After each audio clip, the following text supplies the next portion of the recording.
Ciao a tutti ragazzi, benvenuti a Milano. В эфире канал «Погоня за стадио». Меня зовут Джорджо, поскольку живу я на Сицилии и рассказываю про итальянские спортивные арены. Уверен, вы узнали стадион за моей спиной. Да, это тот самый знаменитый на весь мир стадио Сан-Сиро или стадио Джузеппе Меацца. И сегодня мы пойдем на экскурсию по нему. Чисьямо!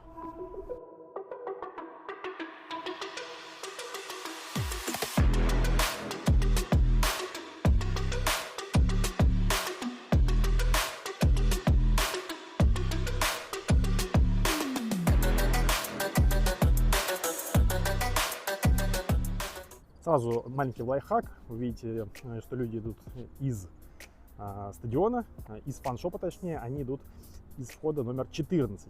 Лайфхак, что нужно идти не ко входу номер 14, не к фан-шопу, а идти нужно ко входу номер 8. Что будет в этом выпуске? Первое, мы посетим музей стадиона, потом зайдем в подтрибунное помещение, посидим, посмотрим раздевалки Интера и Милана, также пройдемся, собственно говоря, от раздевалок к полю, посидим на скамейках запасных и трибунах стадиона и завершим этот обзор в фан-шопе, который один на оба клуба, на Интер и Милан. Вот мы дошли до входа номер 8. Вот билетная касса, то есть можно здесь все это приобрести. Но проще на самом деле сделать это онлайн. Я обязательно оставлю ссылку. Билет стоит взрослый 30 евро, плюс там комиссия 60 центов. Если вам до 14 лет или больше 65, то 23,46. И если у вас такой семейный тур, семейный пакет, то тогда билет одного человека будет стоить 21,67.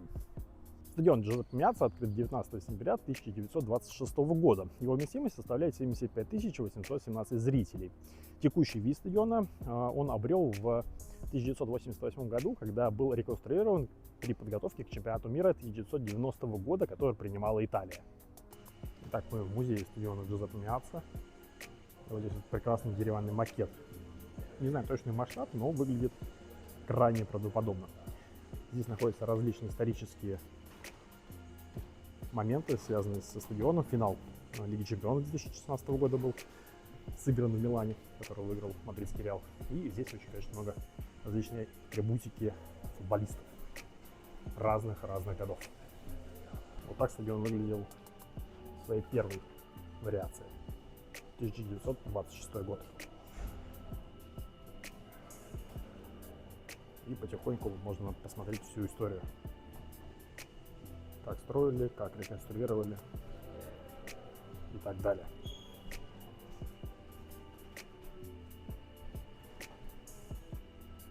Лампа 1990 года, которая была использована для освещения футбольного поля стадиона. После музея идем уже в само подтрибунное помещение. Вот эта доска для любителей поспорить на тему того, как стадион называется.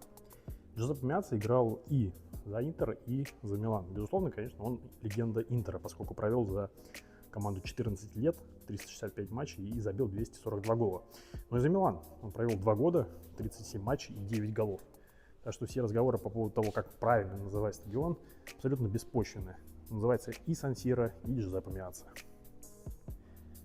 Вы можете заметить, что везде красно-черные цвета, потому что вчера Милан играл с Кальяри, и, соответственно, оформление здесь именно в домашних цветах красно-черного клуба. Это микс-зона, здесь встречаются журналисты и футболисты после матча для того, чтобы взять интервью.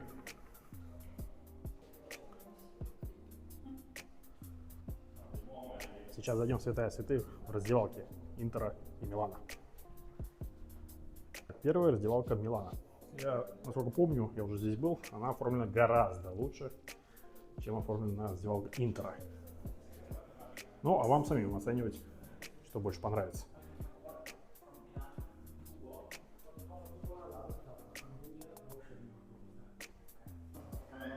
В раздевалке есть различные штуки. И, конечно, самое классное здесь это вот этот вот стол в форме логотипа клуба. И, естественно, все в черно-красных цветах. Такие вот стульчики. Кресла даже, не стульчики.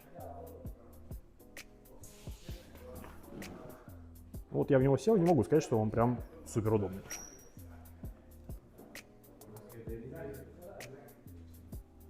Вернемся к раздевалке Интера. Здесь я вижу, что оформлено гораздо лучше, чем было раньше. 20-й Скудетто.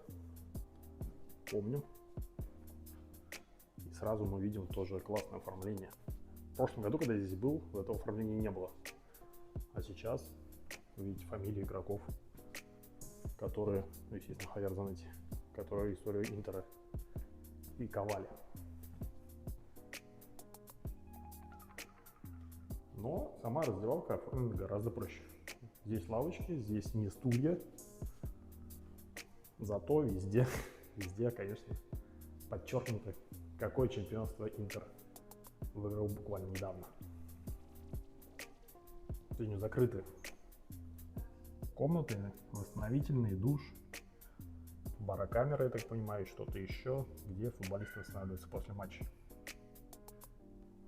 После раздевалок идем в то самое место, в туннель. И здесь есть такая особенность, здесь в колонках играет звук трибун, поэтому вы можете себя как бы ощущать выходящим на поле футболистом.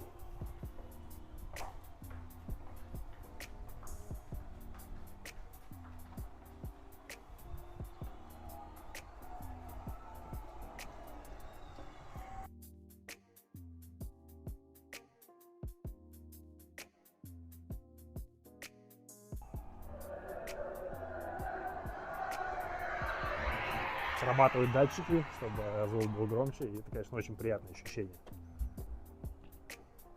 И вот мы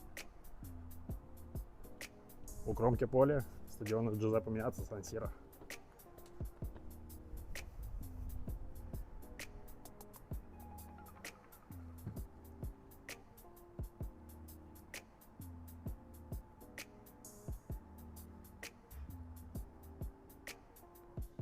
Скамейка запасных. Такой вот вид открывается для футболистов, выступающих на этом стадионе. Ходит много слухов, что домашние клубы этого стадиона, Интер и Милан, могут съехать отсюда, построив себе каждую домашнюю арену. Но дальше разговоров дело не заходит. К тому же, в августе 2023 года комиссия Ломбардии по культурному наследию запретила официально снос этого стадиона в связи с его огромной исторической ценностью для города Милан. Что получается? Регион Ломбардия, скажем так, проталкивает историю с реконструкцией стадиона. Стоит реконструкция стадиона, бюджет составляет 300 миллионов евро. И хотят их как бы повесить, 300 миллионов евро, на Интер и Милан. Как вы догадываетесь, клубы не горят желанием платить 300 миллионов евро за стадион, который им даже не принадлежит. Арена продолжает ветшать, ничего не происходит. Тупик. Интересно, что поле, естественно, натуральное, а вот здесь вот покрытие все около скамеек запасных искусственное.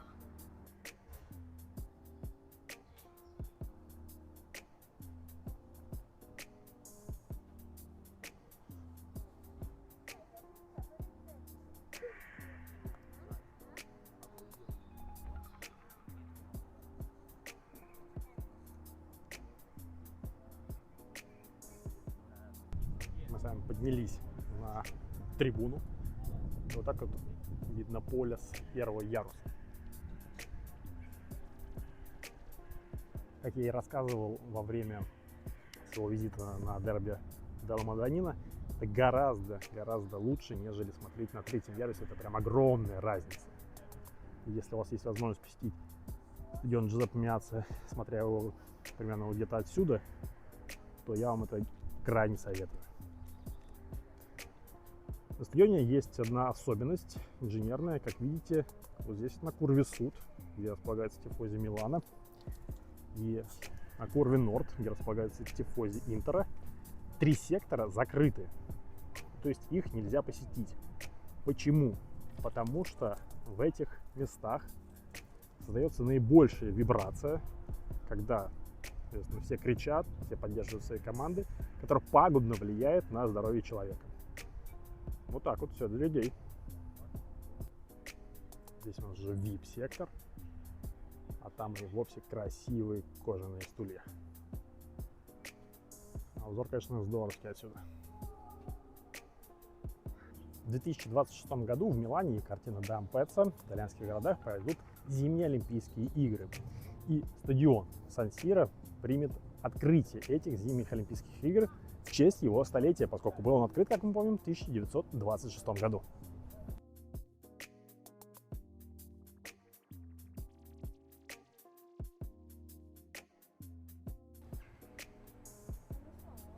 Мы спустились с трибун стадиона. Джузеппе Меацца, чтобы пройти вдоль поля, за воротами, вдоль южной трибуны и попасть в фан-шоп. Фан-шоп, который принимает сразу два клуба, и Интер, и Милан. Вот здесь люди, видите, они как раз таки выглядывают из фан-шопа. Я потом вам покажу вид как раз таки на поле оттуда. После стадиона мы попадем, это такой бонус, в музей итальянского футбола.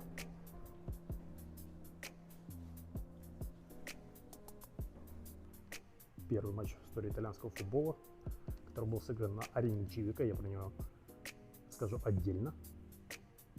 Сыгран был вот в такой форме. Но здесь различные формы, очень красивые, зеленые. Кубки мира, естественно, это не оригинал, естественно, это копия.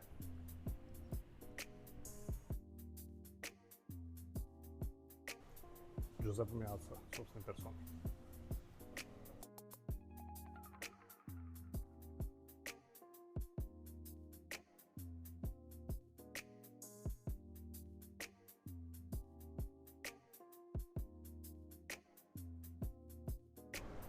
Последняя точка тура по стадиону Сан-Сиро – это фан-шоп Интера и Милана.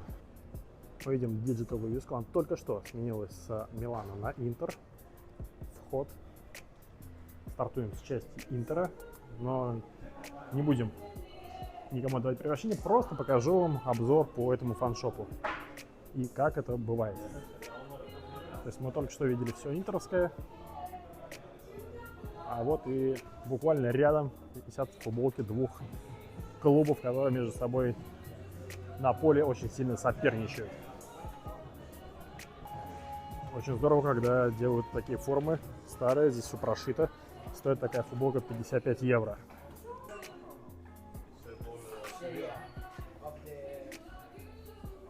Пока мы гуляем по части красно-черной, детская стенка с медвежатами, с какими-то пижамами, с пеленаниями, со всем, что только можно и нельзя.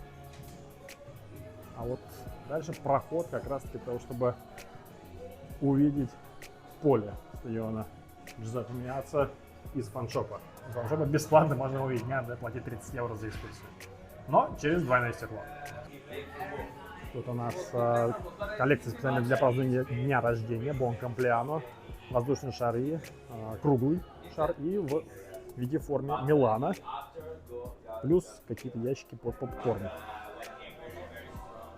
Естественно, форма дальше идет, Оливье Жиру везде, которого я встречал не так давно. Я отправил его в США играть в МЛС. Тевернан, который супер расхват у многих болельщиков. Россонеро. И опять же детская коллекция. Детская коллекция мне всегда очень нравится. Эти медвежата, вот эти пазлы. Это прям супер. Есть даже кубик Рубика. Класс же. Тоже интересные футболки. Детские. Чтобы воспитать, скажем так, в своем ребенке любовь к клубу. Для того, чтобы гулять с собакой. Смотрите, какое. Все продумано. Все прям высший класс. Для пакетиков. Для того, чтобы собака водичку пила и лежала на подушке с логотипом Милана тоже. Вот американская коллекция. Не забываем, что владельцы нынешнего Милана это американцы. И здесь вот чисто американские принты. Знакомые, я думаю, многим болельщикам НФЛ. Ну и бесчисленное количество шарфов, которые можно приобрести, чтобы зимой вам не было холодно и шарф грел вас и в прямом и переносном смысле. Передвигаемся в черно-синюю часть фан-шопа. Еще раз повторяю, это одно помещение. И здесь у нас есть вымпел, который стоит 150 евро. Я хоть и болельщик Интера, но я не куплю себе вымпел Интера за 150 евро. Я не знаю, что в нем такого, честно. Ну да, на нем написаны все годы, когда Интер выиграл чемпионство, и, соответственно, 2 раза обозначены звездочкой. Но на нем даже нет автографов. Если бы на нем были бы автографы всей команды, окей, я бы понял. Но так что-то слишком дорого. Детские футболки с 2 звездами, флаги, опять же чемпионские футболки. Есть такое вот игристое вино. Большое количество различных значков. Вот это, так понимаю, уже с 2 звездами. Вот такой значок. Движемся дальше. Опять же, детская коллекция. Я всегда отмечаю шарфы. Большое количество шарфов. Детская коллекция. С самых малых лет. Такие вот носочки, смотрите, прекрасные. С самых малых лет вы можете ребенка одеть в форму Милана или Интера. Или купить ему уже, когда подрастет, чашку с пластиковыми ложкой и вилкой. Книга Интера, которая рассказывает про историю формы команды. Стоит такая книга 35 евро. Отличный подарок кому-то на день рождения, если хотите интеристу поздравить. Полотенце, надувной круг, надувной матрас на лето. Уточки, конечно, куда без уточек. Зубная паста, лайфстайл и формы. Выездная, 3-я форма и 1-я форма.